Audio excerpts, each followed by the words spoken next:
چاند بھی اکیلا ہے اور لوگ بھی، اگر اکیلے پن کو کوئی صحیح بیان کر سکتا ہے تو وہ چاند ہے۔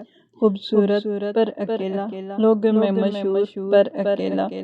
اکثر وہ لوگ بھی جو لوگوں میں بے حد مشہور ہوتے ہیں، کہیں نہ کہیں اسی طرح اکیلے ہوتے ہیں۔ لوگوں کی خوشی میں خوش ہوا کریں، کوئی خاموش ہو جائے تو اس کی خاموشی کا ساتھ دیا کرے۔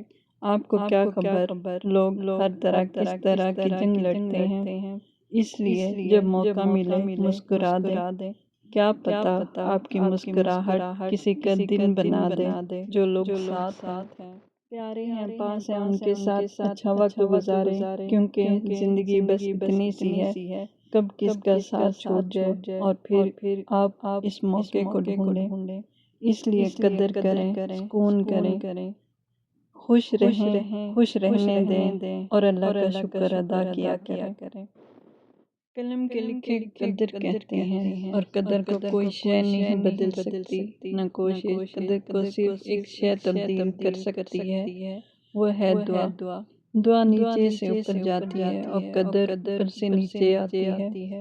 جو لوگ زیادہ طاقتور ہوں، فتح اس کی ہوتی ہے۔ قلم کے لکھے کا ایک وقت ہوتا ہے، اس وقت سے نہ پہلے کچھ ملتا ہے نہ بعد میں۔